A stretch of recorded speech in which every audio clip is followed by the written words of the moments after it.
Group ISIS claims one of its, quote, soldiers was behind the attack on a Christmas market there last night. The only person taken into custody so far has since been released, and officials say whoever did this is likely armed, dangerous, and preparing to act out again. The attack involved a person driving a truck into a crowded market, killing a dozen people, wounding many, many more, and almost repeating the style of attack we saw in Nice, France this summer. And while we don't know exactly who is behind this, the evidence of terrorism seems to be growing by the minute. Officials in cities like New York and around the globe are taking extra precautions as the holiday season gets into full swing. In moments, we will speak with former extremist Maajid Nawaz, along with former CIA officer Buck Sexton. Then, last New York Times bestselling author Brigitte Gabriel and former Assistant Defense Secretary Larry Korb about suggestions that Germany's immigration policies played a direct role here. First, we go to Trace Gallagher live in our West Coast newsroom with the latest developments in the manhunt. Trace. Shannon, ISIS has now released a statement through its Amaq news agency describing the driver of the truck as a, quote, soldier who answered the call to wage attacks against countries fighting the terror group. Though the statement did not offer details about if the driver interacted with ISIS or was just inspired by it, and German authorities have now released the primary suspect because there was no evidence linking him to the truck, no eyewitness accounts, and no DNA found inside the cab, which means there is now a countrywide manhunt in Germany for a mass murderer who authorities say was intent on killing as many people as possible. Investigators say the driver turned off the headlights, drove onto the sidewalk, and sped the 25-ton truck directly at tables and wooden stands filled with shoppers. The driver fled the scene, and a passenger, identified as a Polish man, was found dead inside the cab with gunshot and stab wounds. The man who owns the truck claims it was carjacked a few hours before the massacre, and it was his cousin who was shot and killed. Germany has seen a series of small attacks in recent months, but this now puts the country among the ranks of Belgium and France that have both seen large-scale attacks. And the country's right-wing politicians are wasting no time in blaming the attack on German Chancellor Angela Merkel and her decision last year to open German borders to nearly 1 million migrants. Today, the German leader said this. Watch. There is much we still do not know with sufficient certainty, but we must, as things stand now, assume it was a terrorist attack. I know it would be especially hard for all of us to bear if it were confirmed that the person who committed this act was someone who sought protection and asylum in Germany. For now, in Germany, the death toll stands at 12, but of the 50 who were hurt, doctors say 18 of them have life-threatening injuries. And while Germany mourns and searches, major cities around the world, including here in the U.S., are stepping up security. For example, even though there are no specific or credible threats in New York, the NYPD is moving heavily armed critical response officers toward Christmas markets and public gathering places. And investigators are doubling back with truck rental companies looking for any suspicious activity. Other big cities are following suit and will apparently remain on high alert throughout the holidays. Shannon. All right, Trace, thank you so much. Joining us now with more, Maajid Nawaz, a former Islamic extremist turned anti-terror crusader, and Buck Sexton, a former CIA officer now on the Blaze. Good to see you both. Pleasure. Where do we go from here, Buck, as far as trying to track down this individual? They're needle in a haystack, or do you think that the authorities have enough information to find the person responsible? If they have it, they're certainly not sharing it. I think there are a lot of people that would expect that at this stage they would have some details out there. Right now, there's essentially nothing. It's been said that the individual driving the vehicle was masked. We know that the Islamic State has claimed that this is one of theirs, and they use very similar language, by the way. There are now 3 vehicular attacks that the Islamic State has through its channels said this was us. Ohio State, Nice, and now the Berlin attack. What's interesting here is that this is an instance where you have somebody who's still on the run, which is a difference from what we usually see in this kind of a circumstance. Usually it's a martyrdom operation or somebody that no longer has to worry about being caught. So the authorities are working not just, of course, to try to track this person down and bring him to justice, but also to prevent what is very likely here, which is the attempt, at least, at another mass casualty attack. Not that hard to get this individual's hands on another vehicle and try to mow down a big crowd of people. So they have a big challenge ahead of them, and they seem like they have very few leads right now. Yeah, I mean, imagine cars and trucks are everywhere. I mean, you grab one. There was a person obviously found dead in the truck, so we don't know if this was a carjacking, that person had anything to do with it, or just an innocent bystander. But there are plots all over the place in Germany and all throughout Europe. A 12-year-old planning a nail and shrapnel bomb for another Christmas market. I mean, how do we even begin to combat this? Unfortunately, we've seen all the warning signs for decades, but in particular over the last few years, the terrorist organizations such as ISIS, before them Al-Qaeda, have been instructing people to use everyday instruments and turn them into weapons, to weaponize our day-to-day lives in that sense. And it makes it almost impossible to predict. What I can predict at this stage is that if this man isn't caught, then all the bearings and the pattern of how he's behaved will tell us that what he's planning to do is another attack. He clearly shot the guy that was in, well, it looks like he shot the guy that was in the truck, so he's armed. And he probably doesn't intend to get caught until he can conduct another attack. And everything we see from this attack looks like a typical ISIS kind of attack, as it was in Nice. Now, ISIS, of course, can claim responsibility for it, and that almost becomes irrelevant, because actually any form of attack in this way, any jihadist attack, will have the same effect on German society.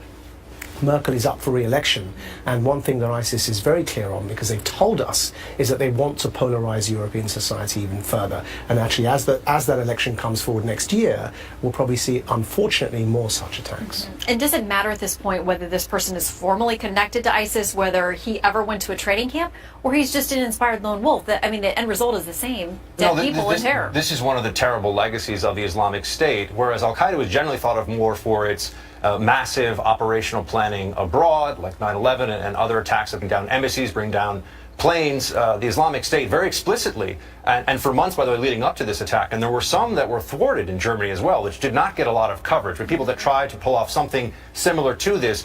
But the Islamic State was saying, use knives, use vehicles, use whatever you have at hand, as Majid just said, weaponizing everyday life around you, essentially creating a state of total and constant war for civilians in Europe, and if they could, here in America as well. These are the explicit instructions that are in the jihadist material, that are in their magazines, the propaganda they put out there. And so anybody who decides to act on this is inherently a part of this sort of ISIS virtual caliphate, if you will, and they encourage this. So there doesn't have to be a formal affiliation at all. ISIS can claim credit merely by saying, we incited this and we want more of this.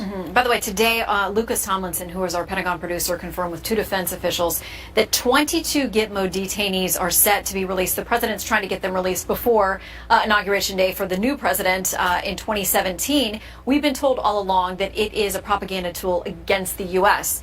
Is this a gesture of goodwill to let these people go? Do they come out, imagine, even more hardened and ready to go back to this kind of activity? Well, the rate of recidivism for people that have been inside those sorts of detention centers, especially in, say, Saudi Arabia, where they attempted that form of detention, are quite high. But frankly, one thing we have to understand with jihadist terrorist organizations is that they will exploit any form of grievance, and even if those grievances are entirely concocted. Let's take the example of Syria. ISIS, the very organization we're talking about now, before the West intervened to stop them engaging in a genocide against the Yazidi population, were telling the Syrian population the West doesn't care about you, and that's why they're not intervening. When the intervention did happen to attempt to stop a genocide, they then said, look at these Western imperialists coming here in an attempt to invade our countries. So they will twist and turn any kind of world event to justify it as a grievance, when really what they're interested in is ideological proselytization. And leveraging whatever opportunity they have. Absolutely. Yeah. Majid and Buck, great to see you both. Thank you. Pleasure. All right, yesterday's attack in Berlin also energizing critics of European immigration policies, specifically that recent influx of refugees from nations like Syria.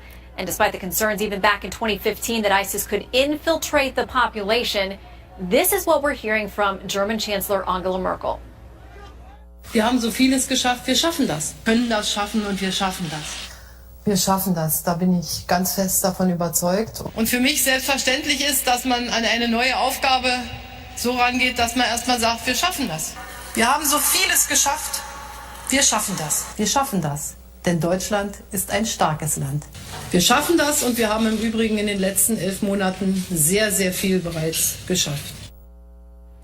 Brigitte Gabriel is a New York Times best-selling author and CEO of Act for America. Larry Korb is a senior fellow with the Center for American Progress and a former assistant defense secretary. Great to see you both. Great. Thank you. Brigitte, it certainly sounds like the Chancellor has had a change of heart over the last few months. We all know the praise that she got for welcoming so many displaced people, while people were on the other side sounding an alarm that there needed to be caution built into it. Now it sounds like she is toughening on that and saying, I'm not going to have a repeat of that influx again. Well, she obviously is reaping the results of what she has sowed. And she can no longer hide behind or cover the effect like what they did in New Year's Eve in Cologne, where they tried to underplay that it wasn't refugees because they did not want to alienate the German public. Today, with the internet and cable television, the German government can no longer hide that this is actually driven by Islamic refugees that they have imported into the country. And right now, the German people know for a fact that their government put them in danger and actually threw some of them out of their homes in order to put refugees in their homes. So Angela Merkel knows she is in trouble and she needs to turn around really fast if she wants to be reelected. Larry, is it fair those who are coming forward to say they're calling these, quote, Merkel's dead, these people who lost their lives at the Christmas market, dozens more injured? Is it fair to say that? Is it overstating it? Well, I think it is. We don't even know who did it. We don't know if this person was a refugee or whether he or she was born in the country.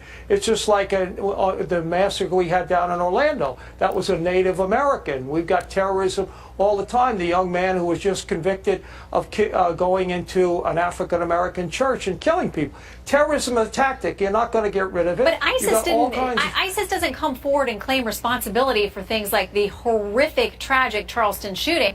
But they do encourage these kinds of vehicular attacks in their own magazine in November 2016. That's what they called for. And now they've taken credit for this. Well, there's no doubt about that feeds into their narrative. And what they're doing is, because we're beating them, we've killed something like 50,000 of them in the Middle East. They're going into these other areas to show they're still relevant and to attract more recruits. But remember, was this a lone wolf? Was this for somebody who was reading the magazine, or did they train them? You have people get inspired by all kinds of things to do these things. But something Merkel said that you didn't show, she said, we can't give in to the fear, because if we do, they win. And they had information about these Christmas markets. They were warned something might happen. Why they didn't do it, I don't know.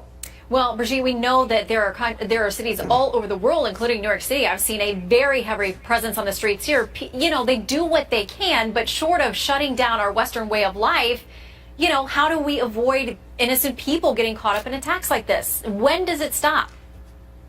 Well, at this time, the radicals are feeling empowered. They are not stopping, because now they are able to carry their own jihad, basically sitting in front of the internet, learning how to put a bomb under your mother's kitchen, or how to use a machete to basically kill people, or how to drive a truck into a busy market.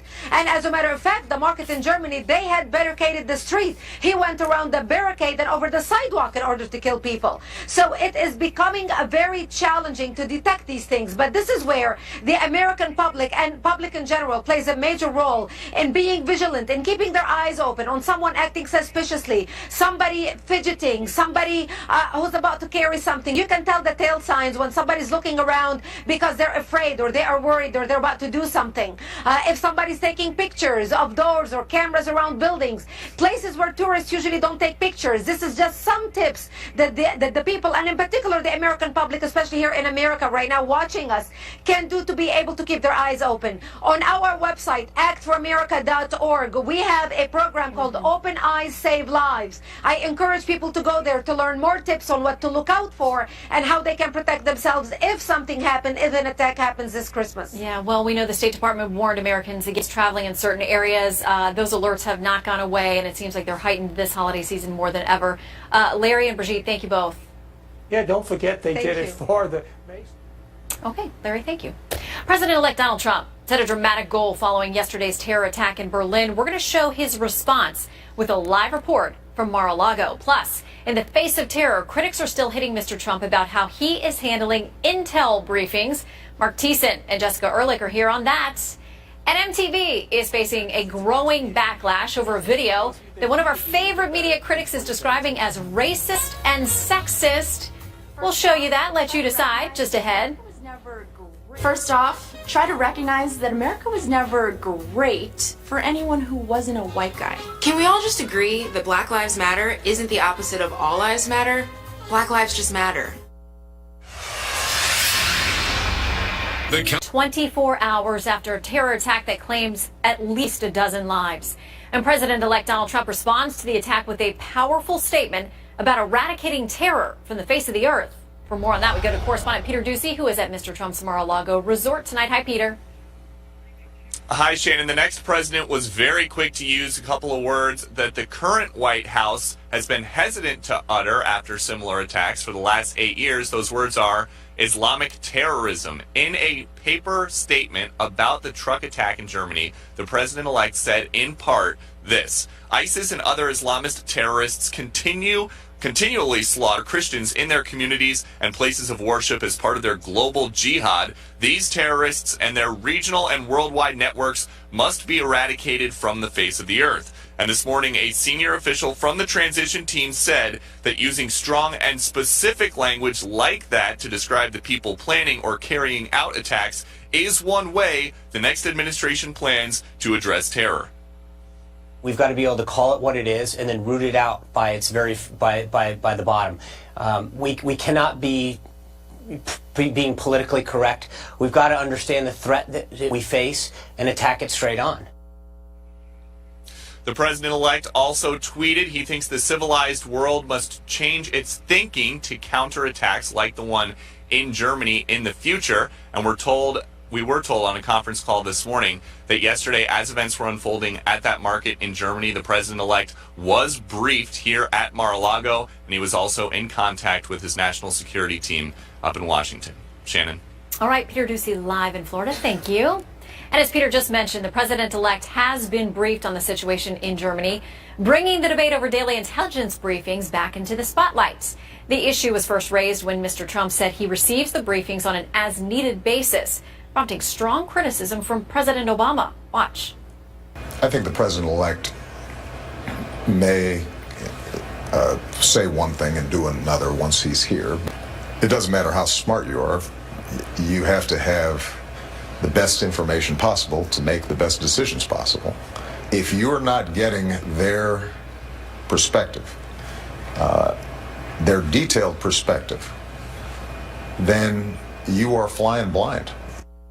Joining me now, Mark Thiessen, American Enterprise Institute Fellow and Fox News contributor, and Jessica Ehrlich, Democratic strategist and former Florida congressional candidate. Great to see you both. Good to see you. Good evening. All right, Mark, we can't ignore the fact that you have done a lot of reporting on presidential briefings and criticized President Obama over his own record. There have been critics to come after you who questioned some of your reporting, but clearly this is different for everyone. No, absolutely. And what President Obama said in that briefing, in that interview, is 100% correct. This is the most important meeting that the President of the United States has every day, sitting down with his intelligence advisors, going through the daily threat matrix, going through all the intel that's come in overnight about threats to the country. The problem is that President Obama, during his presidency, has skipped that meeting for almost 60% of the time. From 2009 until 2014, he's missed almost 6 out of 10 of those meetings. Now, his defenders say, well, he reads the presidential daily brief, and so that's just as good as having an in-person meeting. No, it's not. If you're reading it on a piece of paper, you can't or on an iPad, as he supposedly does, you can't ask questions, you can't probe for information, you can't challenge assumptions, you can't ask for more information and say, well, I need more about that, or I need less about this.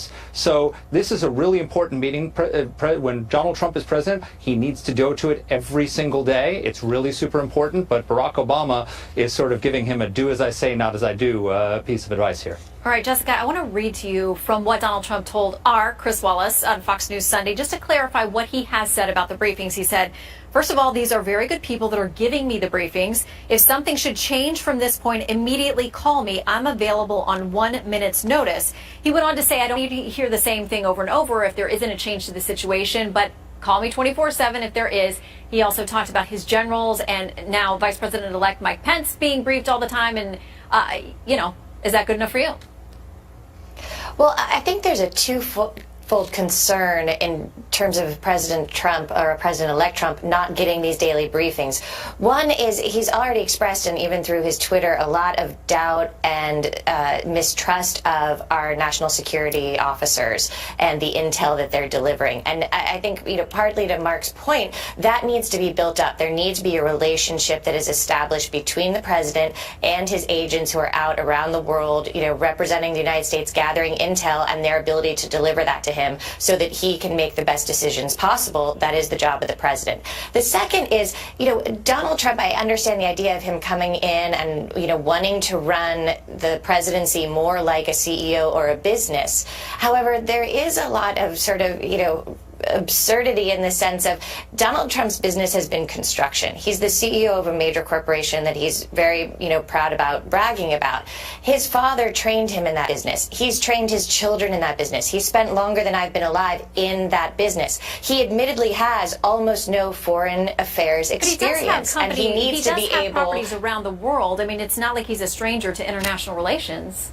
Well, he's traveled, he's done international business deals. That's a very different thing than dealing with the intel that someone needs, as we know, very intense security levels. The intel that you and I have, even from being, tourists or dealing in business, even if you do international law, is completely different than what the president is receiving. And a lot of these security committees that are top secret, whether it's in the Senate or in the House, and President-elect Trump needs to get up to speed. He needs to know what's going on, and then he can delegate to people that he works with, that he trusts. But until he's there, it's a huge concern. Mark, a quick final word to you.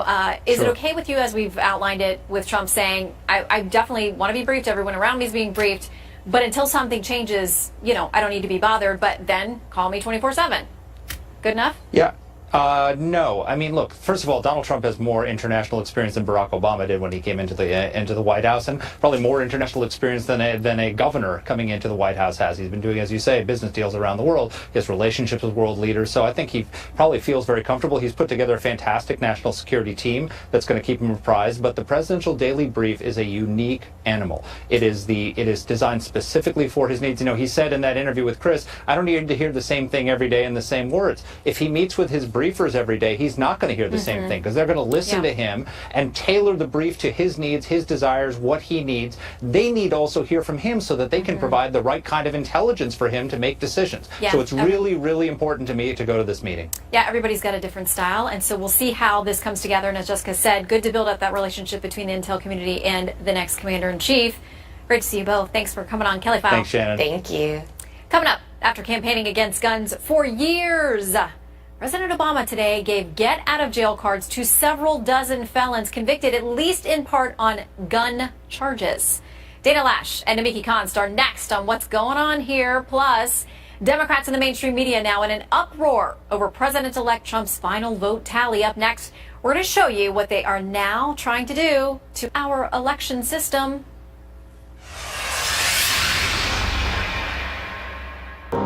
They call President Enrique Peña Nieto sharing his condolences after an explosion at a fireworks market near Mexico City claims more than 24 lives and injures dozens more. This incredible deadly blast was caught on camera. Watch this.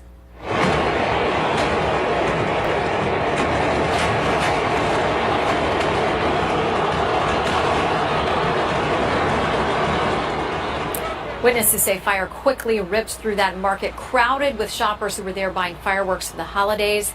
Many in Mexico traditionally celebrate holidays, including Christmas and New Year's, by setting off noisy firecrackers and rockets.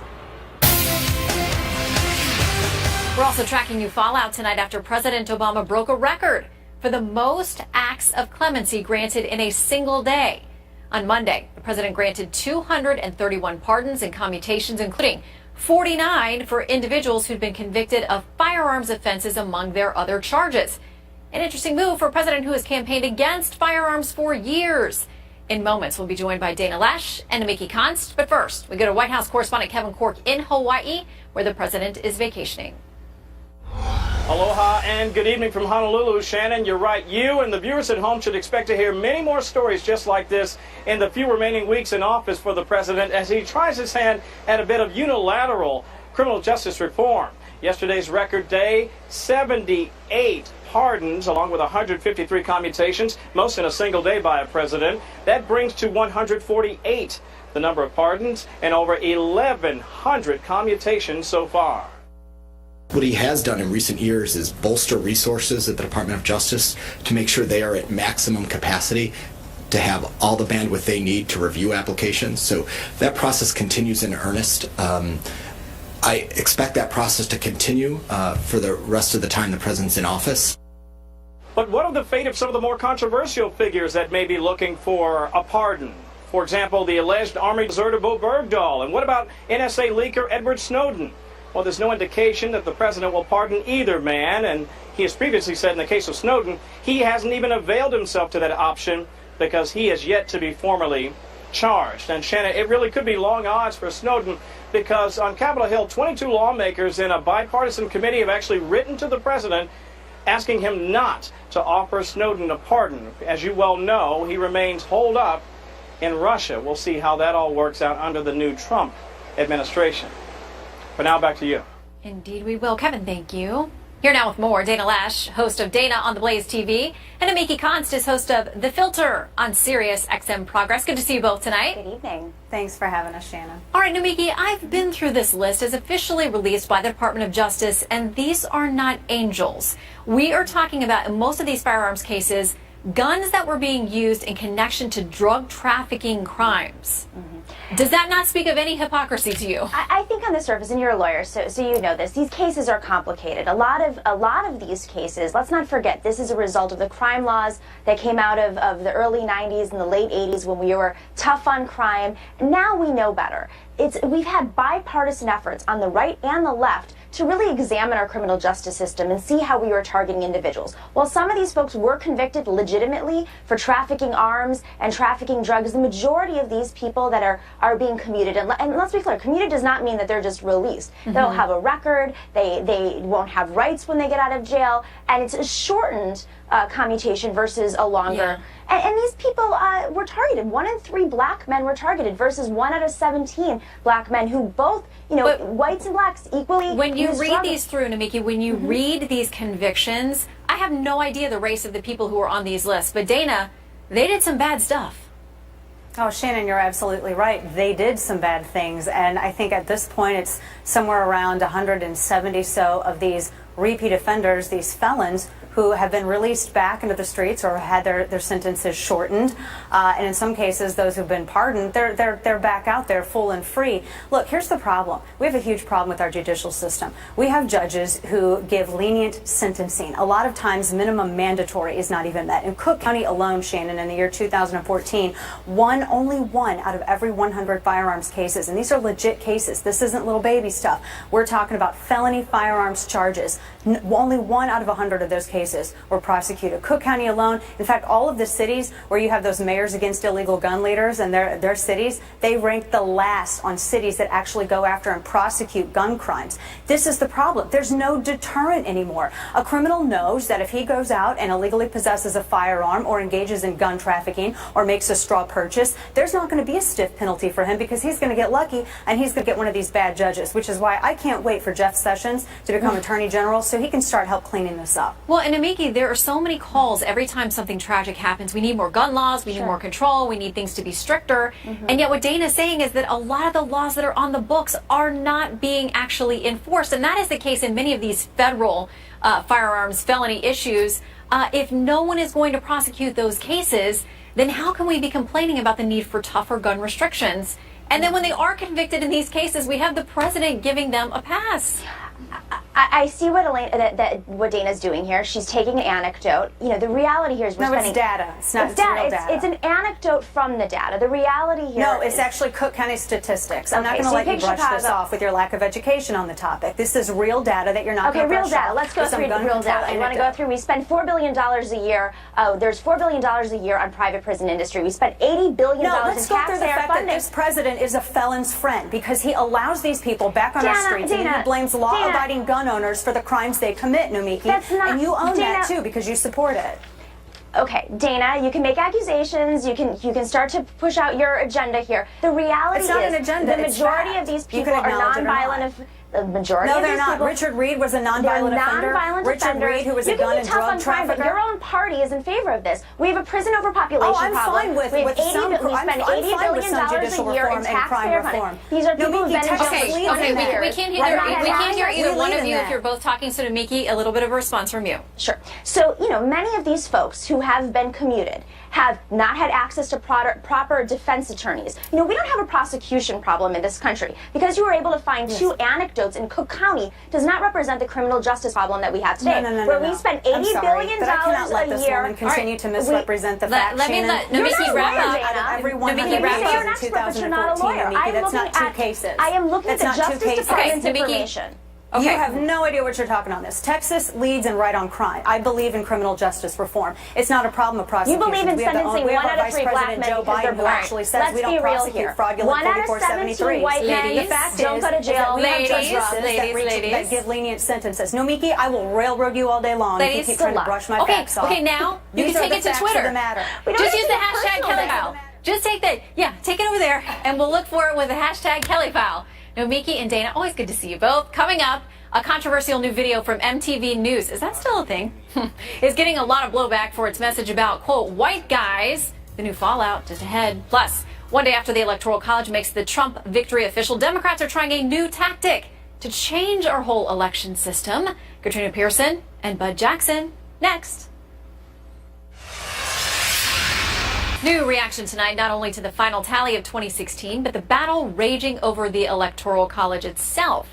Democratic Senator Dick Durbin today is vowing to push one person, one vote legislation and overturn the Electoral College, as Democrats and mainstream media outlets suddenly decide that the system they loved in the last 2 elections is suddenly broken, unfair, and outdated. Chief Washington correspondent James Rosen has the story from D.C. James? Shannon, good evening. The New York Times began its Electoral College coverage 2 weeks before the voting commenced, with an op-ed by a Texas elector planning to defect from Donald Trump. The next day, the paper explored how would the Electoral College dump Donald Trump, and published a letter to the editor entitled A Plea to Electors, Vote Your Conscience. On December 15, the Times explained why GOP Electoral College members can vote against Trump. When it was all over, with more faithless electors deserting Hillary Clinton than any candidate since 1872, the paper of record harumphed Electoral College settles Donald Trump's victory, but little else. This was a non-story from the very beginning, and yet the news media did everything in their power to try to make it a news story. At the end of the day, there was absolutely nothing there. It was much the same with Green Party nominee Jill Stein, whose long-shot recount effort drew 12 times as much coverage from the nightly network news shows as her candidacy did. If a recount could change the outcome of the election, then Hillary Clinton would become president. These are razor-thin margins and could change things. Ultimately, the recounts boosted Donald Trump's margin of victory in Wisconsin and uncovered voter fraud in the Democratic stronghold of Detroit. I think there's a lot of pressure in the Democratic Party right now to react against the Trump administration and the election of Donald Trump. And so there's liberal interest pressure group activity that fueled the recount, enabled Jill Stein to raise a lot of money, and then also led to this breathless coverage of what we knew would be an unsurprising electoral college count that Trump would prevail in. The next critical juncture at which Mr. Trump's path to the Oval Office could conceivably be obstructed will be the joint session of Congress that will convene in January to certify the tally of the Electoral College, with Vice President Biden presiding. Shannon. James Rosen in Washington, thank you. Joining us now, Katrina Pearson, the former national campaign spokesperson for President-elect Trump. Bud Jackson is a Democratic strategist and chairman of the American Working Families PAC. Good to see you both tonight. Good evening. Shannon. All right, Bud, yesterday, Mr. Trump did lose 2 electors, but Hillary Clinton lost 5. Not a good day for her. Not a good day for the Electoral College. I mean, this was pretty much... What do you mean it wasn't a good day? This is how it was planned to work. No, actually, it's not how it was planned to work. In fact, if Alexander Hamilton, who drafted this, were alive today, he'd be knocking on his coffin saying, "Let me out." I would argue with you on that because he was intended. able to look at states like New York and their massive populations and realize the founders were brilliant in many respects, and realizing that just as they did with the House and Senate, knowing that some states would be completely overpopulated. I mean, if you look at the numbers here, you take California out of the mix, and this is a different popular vote election. Are we going to let California decide every presidential vote? But the Electoral College is irrelevant because it's not set up the way Alexander Hamilton. How is constitutional irrelevant? Let me finish my sentence and maybe I'll teach you a little bit about it. How's that? The Electoral College was set up by Hamilton so that electors would be able to deliberate and make a decision for themselves. Which they did. That's not the way the Electoral College is now. Most states mandate that their electors follow the popular vote in that particular state. That is not what Alexander Hamilton intended. I mean, they were able to make their own decisions, Katrina, and some of them were not good for the president-elect. Some of them were not good for Mrs. Clinton. Well, you know, to Bud's point, he's right. Washington State, they can fine these electors up to $1,000, and guess what? They defected against Hillary anyway. But the bigger point here is this wouldn't even be a story if Hillary had won. There would be no discussion about the Electoral College. This is just another attempt by the mainstream media to continue to target President-elect Trump and tarnish his massive victory. They have spent so much time, so much airtime in Hillary Clinton's favor. They just cannot accept that Donald Trump was able to bypass them, go straight to the American public, and win a historic election, and that's all this is about. No, but the real is that reason, fair? the real I mean, reason, because the last two elections, Democrats, there are headlines everywhere. You've just seen them. We could easily pull them up, praising the Electoral College for being, you know, a bulwark of our republic and important part of our constitutional process. And now, when it doesn't benefit them, you can understand there'd be some skeptics who think, okay, why are you complaining now when it's Trump who won? Well, the characterization's not true. This isn't the first time. Oh, the headlines are there. Let me finish my answer. If you're gonna, I mean, let me answer your question. Okay. Dick, this is not the first time Dick Durbin has brought this issue up. True. The reason why it has been getting so much attention is because Hillary Clinton got nearly 3,000 more votes than Donald Trump did, and on top of that, Donald Trump has been acting bizarrely. Temper has been very odd. He has questionable foreign ties. He has conflicts of interest. He won't release his tax returns. That's why people began to look at the electors to ask them to help, even though they really couldn't help because the Electoral College has failed. And the only way to take on Donald Trump right now is going to be through the courts, maybe through an impeachment if he really screws up badly. You know, it is or an at the ballot option. box That's in also 4 years. constitutional, and that is an option. But do you honestly think that if Hillary Clinton had won, and her critics who say that they believe that there were questionable activities with the Clinton Foundation, with her personal email server, you know, allegations of criminal activity, those kinds of things, do you think that celebrities and other people would be making videos and making those same arguments, trying to get Hillary electors to not cast their ballots for her? I think it would have been even worse. You would have had Breitbart and Steve Bannon's allies all piling on. But the fact is that she still got almost 3 million more votes than Donald Trump. So that's the problem here. The country should go to a popular vote to elect its president. But again, if you do the math and take California out of it, it changes everything. It does change everything, and of course this wouldn't be the case if Hillary Clinton Sure, had why won. don't you just alienate an entire state? That's silly. Because there were several headlines after the third debate making fun of Donald Trump for saying that he would wait to see what the election results were before making a decision on whether or not to accept them. If this was Trump people, they would be calling us unpatriotic. They would be saying that this was insulting, and they would be calling us all kinds of names by this point. We got to leave it there. And probably well-deserved. Okay. Bud and Katrina, Merry Christmas. There you go. Good Merry to see Christmas. you both. All right, MTV is dealing with a fierce backlash over a new video that our Molly Hemingway calls racist and sexist. She'll join us to talk about why next. They just released a new video called 2017 Resolutions for White Guys. Let's just say it's causing a little controversy. Watch this. First off, try to recognize that America was never great for anyone who wasn't a white guy. Can we all just agree that Black Lives Matter isn't the opposite of All Lives Matter? Black lives just matter.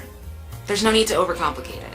Also, Blue Lives Matter isn't a thing. Learn what mansplaining is, and then stop doing it. Oh, and if you're a judge, don't prioritize the well-being of an Ivy League athlete over the woman he assaulted. We all love Beyonce, and yeah, she's black, so of course she cares about black issues. I'm talking to you, Fox News. How'd that white guy get in there, by the way? I don't know. Molly Hemingway is a senior editor for The Federalist, and Jamila Bey is a radio show host in Washington. Good to see you both. Molly, you've used some tough language on this. You've called it sexist and racist. Why? Yeah, there's really no way to sugarcoat this. It's not about privilege. It's not particularly funny. It's not interesting. It doesn't even make any sense. It's just straight up sexism and racism. It's just a way to make fun of people or comment against people based on nothing more than their sex and their race. And that's not okay. That is not something that we permit based on who the targeted group is. I mean, it's permissible to do it, but it's just not good to do it. And we should not allow it if a certain group is targeted, but allow it if it's another group. It's just not a good way to be bigoted, prejudicial toward a group of people for no reason at all. Jamila, I gotta say, I'm not sure if it's satire. I don't know if they're trying to be serious. But do you worry that maybe if they are trying to reach people, the people they're trying to reach are actually going to be offended rather than educated or brought into the fold in some way? Not at all. Let's be real here. This is MTV, and there's a particular demographic they're going after. They want to be young and hip and edgy. They're trying to say, hey, white guys, don't do this stuff in 2017. It's a comedy bit. MTV has never done educational programming. Asterisks, don't tell me about the AIDS specials they did in the 90s. Those were great. But this was designed to be funny. This was designed to be comedy. If you don't think it's funny, that's great. If you do think it's funny, that's great. But to ascribe, motive behind it that they're bigoted and they hate white dudes and they just want to be mean and racist and sexist, no. They got a whole bunch of people in a room and were like, or however, in front of a screen and said, yeah, we should punch up for once. Instead of doing comedy against oppressed groups or marginalized groups, let's talk about what white dudes do. All right, Molly, funny. I mean, maybe that was the point.